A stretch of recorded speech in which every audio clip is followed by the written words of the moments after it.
Shahi Affairs, distinguished guests, especially I would like to acknowledge the participation from ex-ambassadors over here and representation from very prestigious organizations of Japan, which I had a chance of meeting today. Pakistani community, representations from the Pakistani media and the Japanese media, the Gulf faculty, ladies and gentlemen, Assalamu alaikum, and a very good evening to you all. First of all, it's a privilege for me to be here in Japan for the first time in my life. And like they always say, practically one sees something, the beliefs becomes more stronger. We have always heard about Japan, how its strong culture is, how value they give to human respect, and how forward they have gone in technology. So for me, it's been a very good practical experience seeing all this with my own eyes and feeling it over here. So I'm really glad to be here in Japan, though my regrets for coming here very late in my life. So one does have an opportunity of going to many places abroad, but somehow I have been not able to come to this beautiful and enriched country.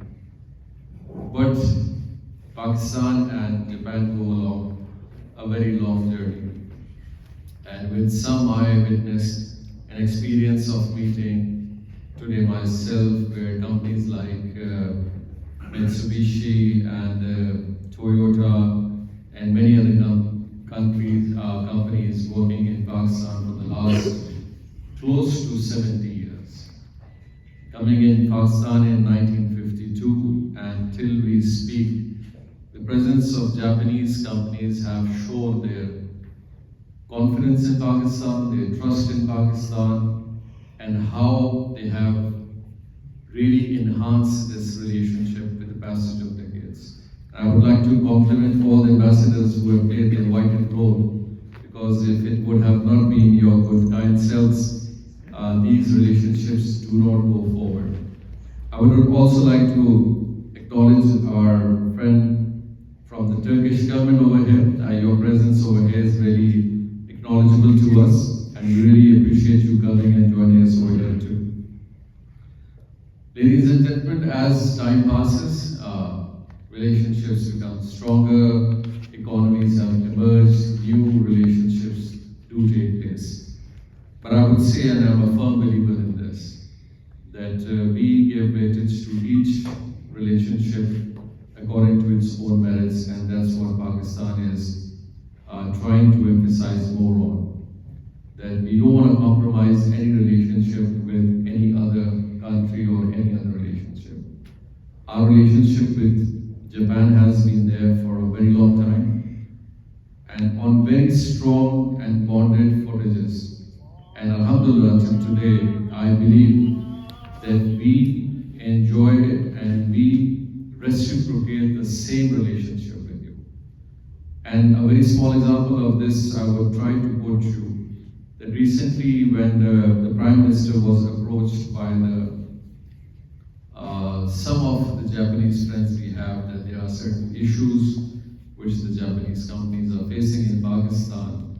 So we got a very emergent call from the Prime Minister, where all the ministers were told to be seated, and right opposite us we witnessed the ambassador leading all the companies which are working in Pakistan. And the Prime Minister started by saying it, I would not like to waste time, and I would like all the companies to put their issues in front of all the ministers, and I would tell all the ministers to not only address them, and if something is not addressed, they should make sure that within a certain period of time they come back to me and tell me the way forward of addressing these issues. So I would very much like to clear this thing to all the friends who are sitting over here, that we do value this relationship a lot. And it's not just because we would like to evaluate of the investment which has been done, but it's the value which has taken place for the last 7 decades. The Japanese people being in Pakistan. Some of you have spent a very longer period of time in Karachi and in Islamabad and have really created a very goodwill among our people. And I'm sure this is the same thing which our people have done over here. Where I can see Chaudhry Saab sitting over here, who's been here for a very long time. I'm sure many of you, which I do not recall with names, have been over here and trying to be the best ambassadors of Pakistan, which you have, alhamdulillah. How do we go forward is a very big question which definitely comes in everybody's mind.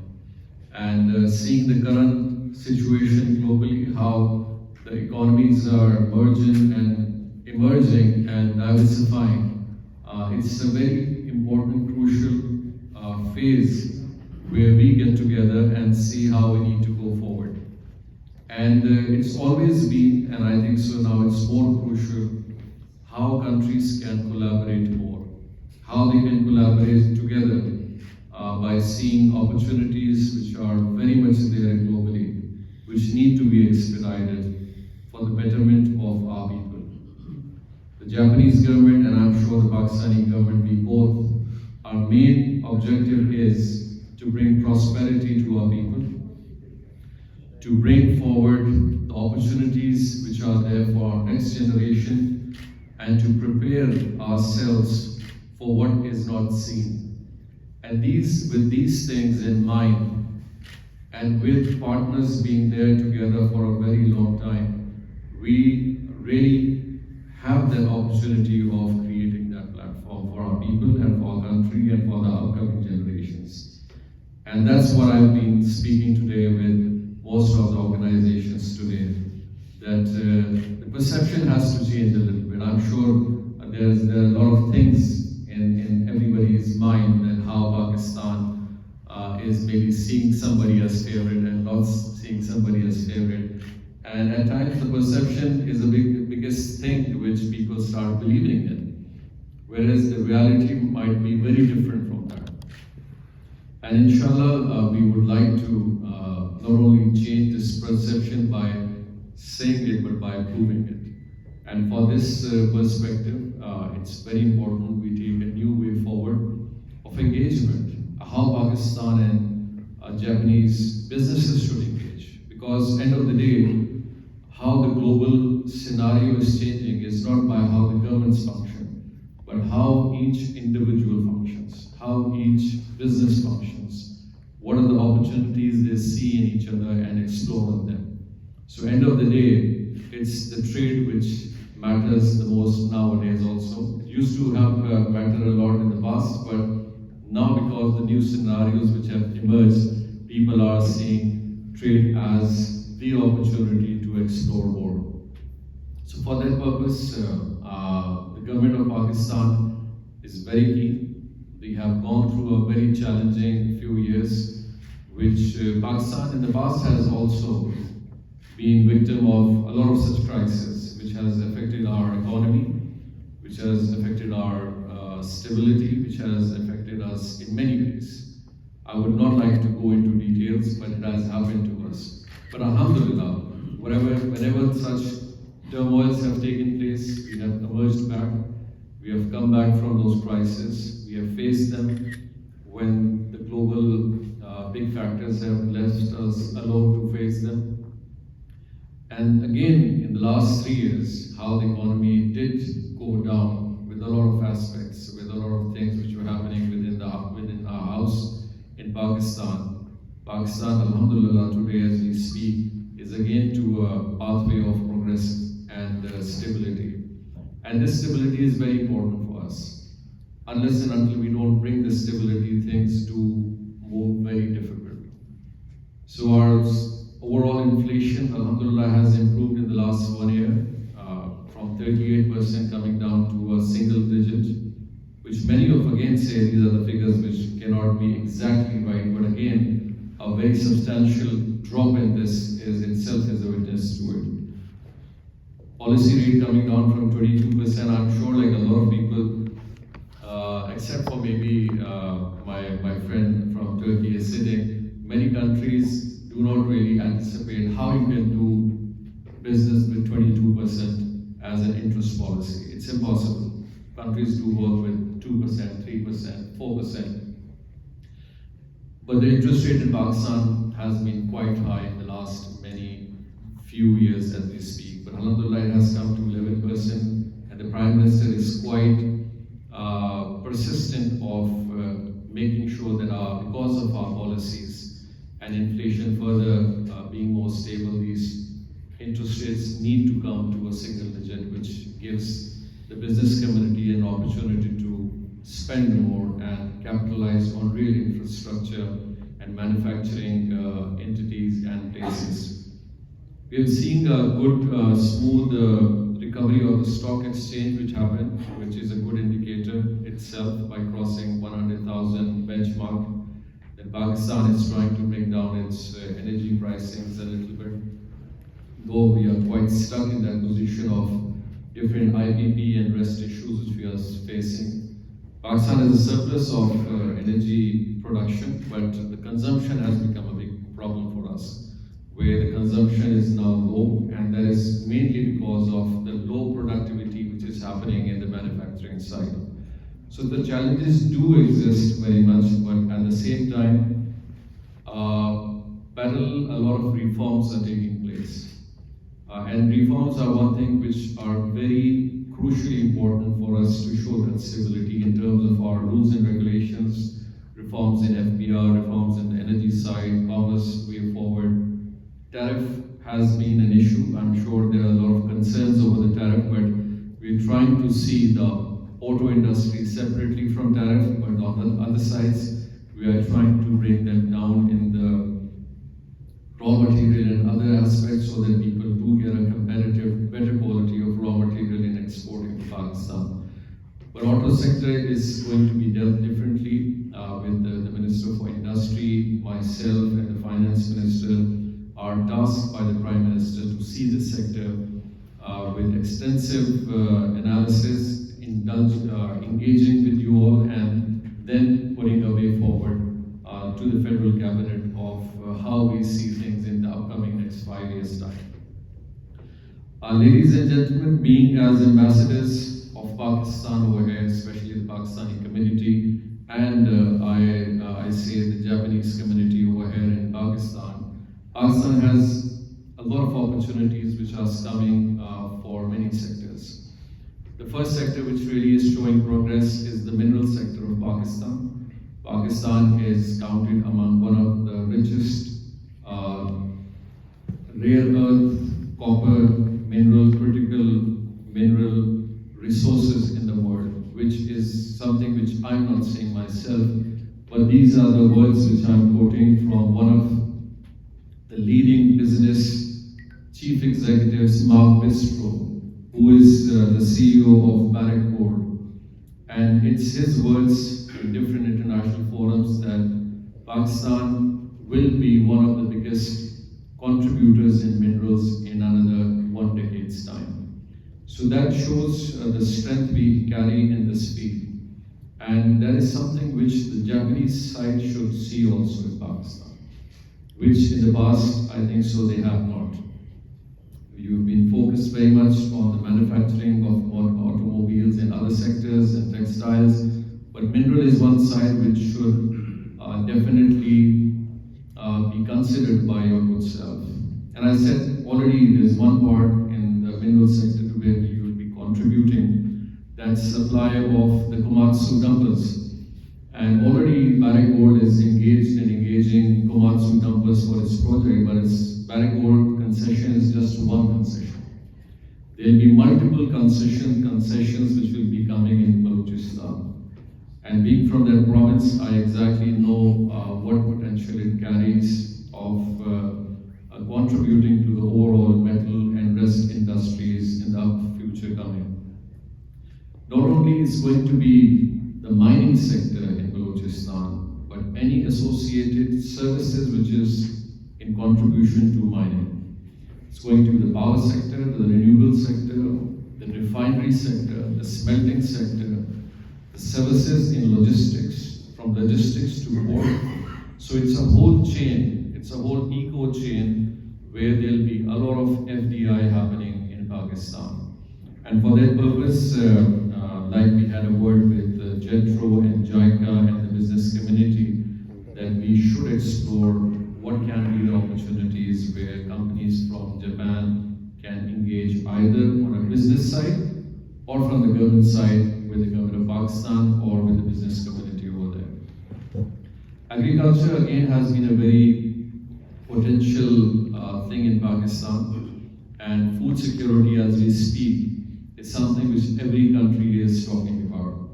And being a very agro-based society we are, Pakistan lacks a lot of value addition, growth, productivity. And all these three things we speak is something which you possess, and that is high-tech engineering, high-tech training, skillful people who exactly know the scientific methodology of enhancing not only the harvest, but only the value chain of these products. And for that purpose, every passing time is going to be a need for a country to fulfill its food security. So we do see a lot of growth in the agriculture field of Pakistan, in the machinery and the farming and harvesting side, and secondly in the industrial growth which is there, which is increasing every year for value addition and technology enhancements. ICT again is one thing Pakistan has already its potential in, but it's expanding too. And I was very happy to see that we had a delegation of close to 18 companies which came to Japan, Tokyo, and had an interaction of expanding in this field. ICT Pakistan is already doing a lot of work with US, with Europe, with Gulf, I'm sure they're seeing opportunity which can exist in Japan also. And in terms of human resource